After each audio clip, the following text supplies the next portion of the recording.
क्या आपने कभी सोचा है कि जो कुछ हम अपनी आंखों से देख रहे हैं वो ही क्या सब कुछ है, या फिर क्या इसके परे भी कुछ है? एक दूसरी दुनिया जो हमारे सामने है पर हमें दिखती नहीं। ये जो शरीर है ये सीमित है पर हमारी चेतना असीम है। हम इस संसार को केवल 5 इंद्रियों से देखने के आदी हो गए हैं, लेकिन इनसे परे एक छठी शक्ति है जिसे कहते हैं तीसरा नेत्र। तीसरा नेत्र न कोई कल्पना है न कोई कोरी कथा। यह वह वास्तविक शक्ति है जो जाग जाए तो हमारी आंखें संसार के बाहर भी देख सकती हैं। वो देख सकती हैं सूक्ष्म जगत, दिव्य लोक, चेतना की लहरें और यहां तक कि मृत्यु के पार की यात्रा भी। और इस तीसरे नेत्र को जागृत करने की कला, इस समय हम उस रहस्य के द्वार पर हैं जहां हम जानेंगे कि तीसरा नेत्र आखिर होता क्या है, कहां स्थित है यह और क्या होता है जब यह खुलता है। क्योंकि यह यात्रा है सत्य की, स्वयं की और उस दुनिया की जो आपको अब तक सिर्फ स्वप्न जैसी लगती थी। और इस यात्रा में सबसे पहला द्वार है तीसरा नेत्र। यह कोई साधारण चीज नहीं है। यह आंखों से नहीं दिखाई देता, पर जब यह खुलता है तो जो कुछ आंखें नहीं देख पाती वो सब स्पष्ट होने लगता है। तीसरा नेत्र, जिसे आज्ञा चक्र भी कहते हैं, हमारे दोनों भौहों के मध्य स्थित होता है। यह वह बिंदु है जहां विचार रुकते हैं और दृष्टि भीतर की ओर मुड़ती है। सदियों से योगी, तपस्वी और आर्षि मुनि इसी बिंदु पर ध्यान केंद्रित करते आए हैं, क्योंकि यहीं से शुरू होती है भीतर की यात्रा। जब यह नेत्र धीरे धीरे जागने लगता है तो सबसे पहले हमारी ध्यान क्षमता बढ़ती है। हम विचारों के शोर से ऊपर उठने लगते हैं। भीतर एक शांति का प्रवाह महसूस होता है। फिर जैसे जैसे साधना गहराती है, हम उन ऊर्जा तरंगों को अनुभव करने लगते हैं जो सामान्य इंद्रियों से परे होती हैं। कुछ साधकों को इसमें प्रकाश की लहरें दिखाई देती हैं, नीली, बैंगनी और सुनहरी। कुछ को प्रतीत होता है कि कोई उन्हें भीतर से देख रहा है, और यहीं से वास्तविक यात्रा शुरू होती है। तीसरा नेत्र ब्रह्मांड का द्वार है जहां से आत्मा अनंत की ओर जाती है। यह नेत्र न केवल सूक्ष्म दुनिया को देखने की शक्ति देता है, बल्कि हमारी चेतना को इतना विस्तृत बना देता है कि हम जीवन के गहरे रहस्यों को समझने लगते हैं। लेकिन यह नेत्र यूं ही नहीं खुलता। इसके लिए चाहिए साधना, एक विशेष विधि और आत्मा में पूर्ण समर्पण, जिससे यह तीसरा नेत्र जागृत होता है। जब तीसरा नेत्र पूरी तरह खुल जाता है तो मृत्यु भी एक पर्दा मात्र बन जाती है, जिसे आत्मा पार कर जाती है। जो तीसरे नेत्र को जागृत करती है और द्वार खोलती है उस दूसरी दुनिया का, जो आज भी हमारे भीतर ही छिपी हुई है। वह जितनी सरल दिखती है उतनी ही गहरी है, रहस्यमयी है और सच पूछो तो ब्रह्मांड को छूने जैसी है। क्रिया योग, आत्मा की सीधी उड़ान ईश्वर की ओर। यह साधना शब्दों से नहीं, श्वास से शुरू होती है, क्योंकि श्वास ही जीवन का मूल है और श्वास ही चेतना का पहला पुल है। वे कहते थे, जब तुम श्वास पर ध्यान देना शुरू करते हो तो तुम संसार से भीतर की ओर उतरने लगते हो, और जब श्वास रुकती है तो मन भी रुक जाता है। यहीं से शुरू होती है परम यात्रा। क्रिया योग में उन्होंने जो प्रक्रिया बताई उसमें 3 मुख्य चरण हैं। पहला, श्वास पर जागरूकता। बैठ जाओ मौन होकर, रीढ़ सीधी, शरीर स्थिर, मन शांत। अब केवल श्वास को देखो, जैसे वह भीतर आ रही है और फिर बाहर जा रही है। कोई नियंत्रण नहीं, केवल साक्षी बनकर देखना। यह अभ्यास धीरे धीरे मन के कंपन को कम करता है। दूसरा, सूक्ष्म ऊर्जा की अनुभूति। जब श्वास धीमी हो जाती है तो शरीर में ऊर्जा का प्रवाह महसूस होने लगता है।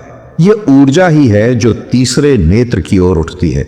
इस ऊर्जा को रीढ़ की सीढ़ियों पर चढ़ाओ, मूलाधार से आज्ञा तक। यही है ऊर्ध्वगामी प्राण शक्ति की साधना। तीसरा, दृष्टि को आज्ञा चक्र पर स्थिर करना। दोनों आंखें बंद करके ध्यान को उस बिंदु पर टिकाना जो दोनों भौहों के बीच है। शुरुआत में वहां अंधकार दिखाई देगा, फिर धीरे धीरे प्रकाश के बिंदु दिखने लगेंगे, जैसे कोई द्वार खुल रहा हो। कभी कभी एक नीली रोशनी, कभी बैंगनी और कभी सुनहरी लहर।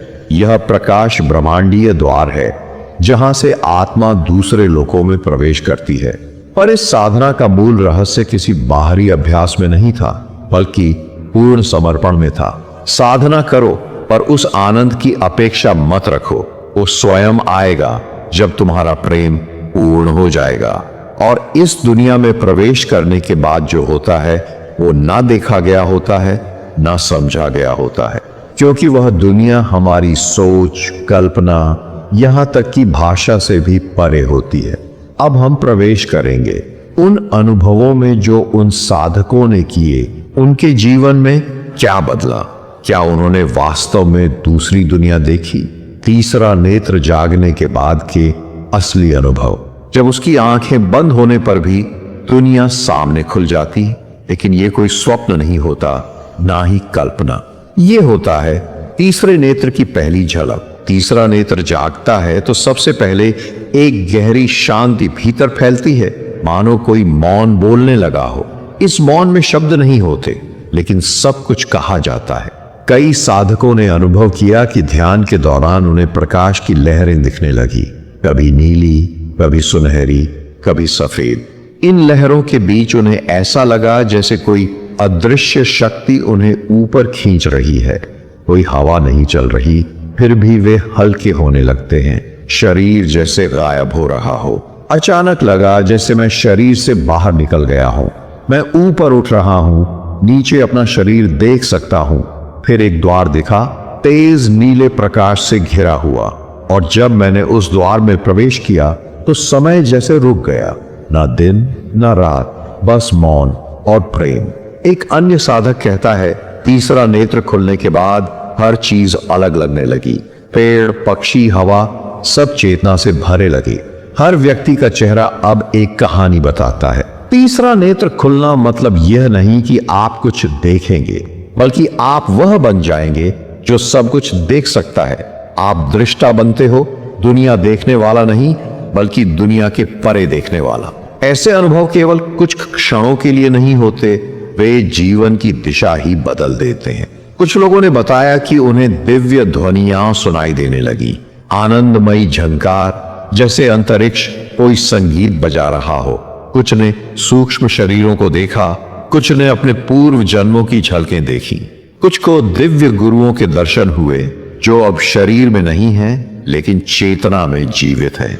लेकिन इन अनुभवों के साथ एक बात हमेशा जुड़ी रहती है, गंभीरता और जिम्मेदारी। क्योंकि तीसरे नेत्र के साथ दुनिया को देखने का चश्मा बदल जाता है। आप अब केवल देह को नहीं देखते, आप आत्मा को देख पाते हो। तीसरा नेत्र केवल एक चमत्कार नहीं है, ये एक दायित्व है। जैसे जैसे तुम देखते हो, वैसे वैसे तुम बदलते हो। और यह बदलाव सिर्फ तुम्हारे भीतर नहीं होता, बल्कि तुम जहां भी जाते हो वहां की ऊर्जा बदलने लगती। अब सवाल है, क्या यह सब केवल कुछ चुनिंदा लोगों के लिए है, या हर इंसान तीसरे नेत्र को जगा सकता है? कृपया इस चैनल को सब्सक्राइब करें और अपने दोस्तों के साथ शेयर करें। इसका उत्तर हम जानेंगे अगले चरण में, जहां हम समझेंगे क्या तीसरा नेत्र हर किसी का खुल सकता है, और अगर हां तो कैसे। ईश्वर ने तुम्हें सीमित नहीं बनाया, बल्कि तुम्हारा अपना अज्ञान ही तुम्हारी सीमा बन गया है। तीसरा नेत्र कोई विशेष उपहार नहीं है जो केवल सिद्ध पुरुषों या अर्षियों को मिला हो। यह तो हर मनुष्य में जन्म से ही मौजूद होता है, परंतु जैसे कोई गहरी नदी हो जिसके ऊपर धूल और मिट्टी की परत जमी हो, उसकी गहराई दिखाई नहीं देती, उसी तरह हमारे भीतर जो तीसरा नेत्र है वह भी मन की परतों के नीचे छिपा हुआ है। ये परतें क्या हैं? भय, क्रोध, वासना, लालच, अज्ञान और सबसे बड़ा स्वयं से अनजान होना। हर व्यक्ति ध्यान द्वारा इन परतों को हटाकर अपने भीतर की दृष्टि को जगा सकता है। लेकिन प्रश्न उठता है, क्या ये आसान है? उत्तर है नहीं, लेकिन संभव है। जैसे बीज को वृक्ष बनने में समय लगता है, वैसे ही ध्यान और साधना से तीसरा नेत्र धीरे धीरे सक्रिय होता है। और जब यह सक्रिय होने लगता है तो उसके कुछ संकेत मिलने लगते हैं, बहुत महीन लेकिन स्पष्ट। उदाहरण के लिए, अचानक मन बहुत शांत हो जाता है बिना किसी कारण के। आंखें बंद करते ही प्रकाश के बिंदु या रंग दिखाई देने लगते हैं। सिर के बीचों बीच हल्की स्पंदना या कंपन अनुभव होता है। नींद में भी कभी कभी जागृत अवस्था का एहसास होता है। दूसरों की भावनाओं को बिना शब्दों के समझने की शक्ति आने लगती।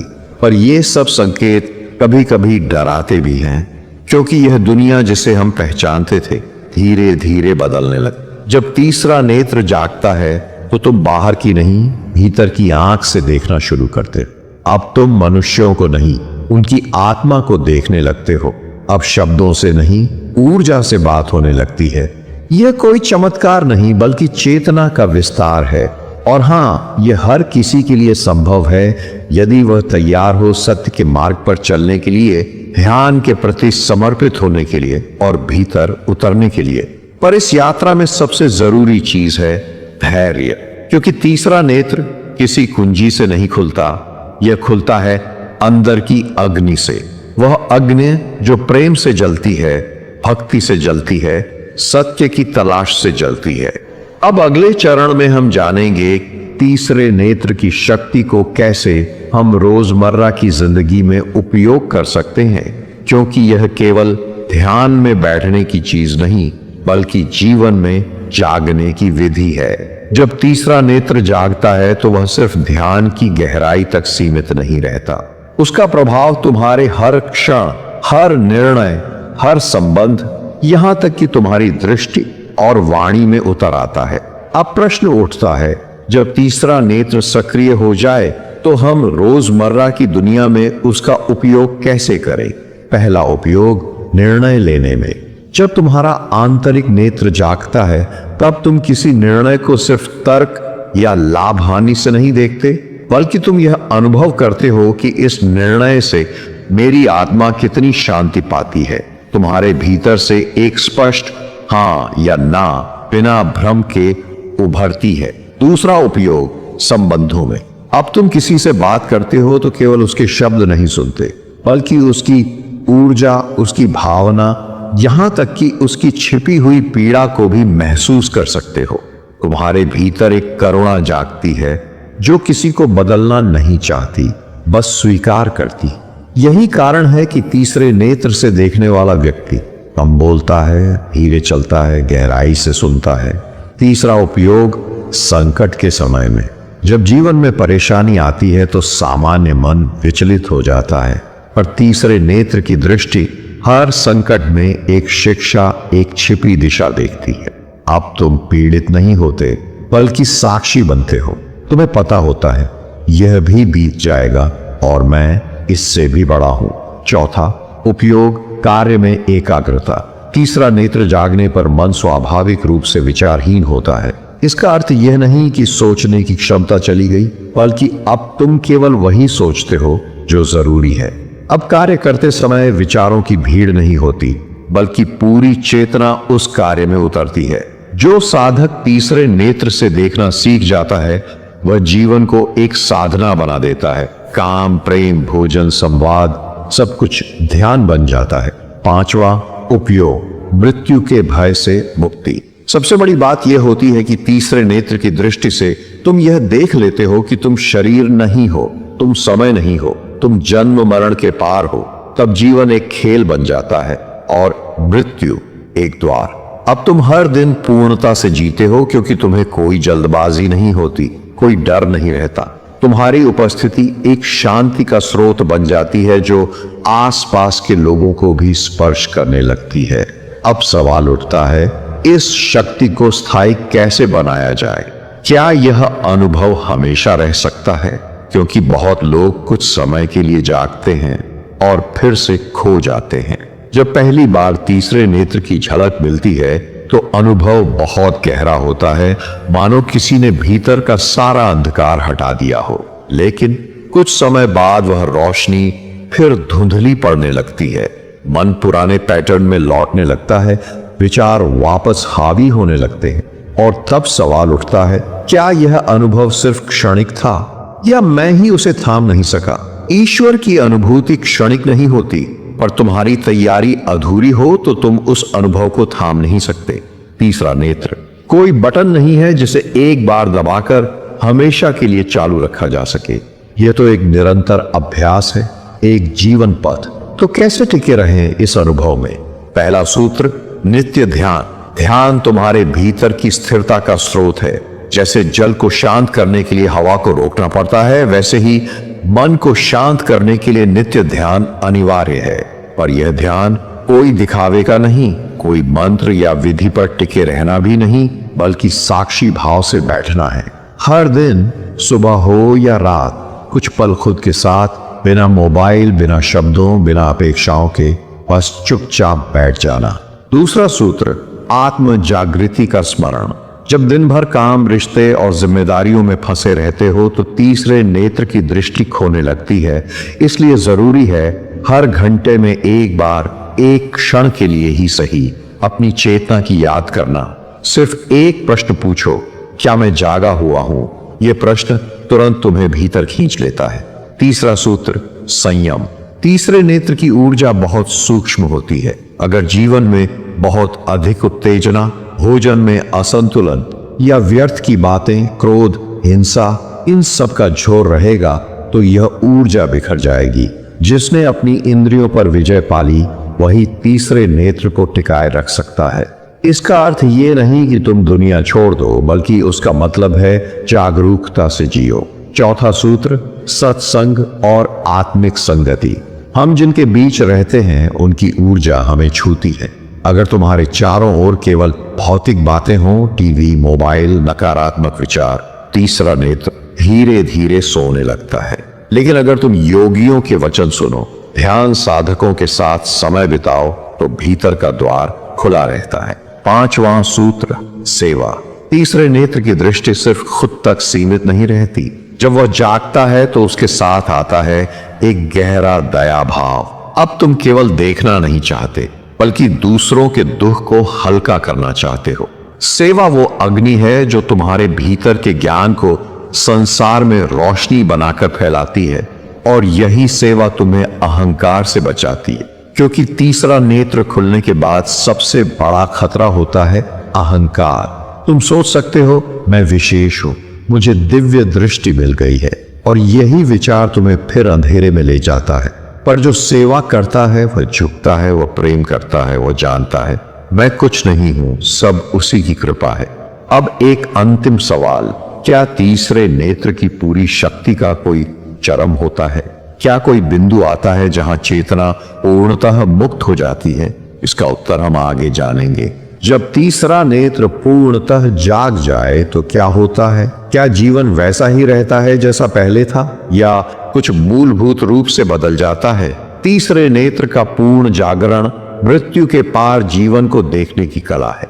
जब तीसरा नेत्र पूरी तरह जागता है तो दुनिया वैसी नहीं रहती जैसी तुम्हें अब तक दिखती थी। तब क्या होता है? पहला, दृष्टि बदलती है। सारा अस्तित्व एक जैसा दिखने लगता है।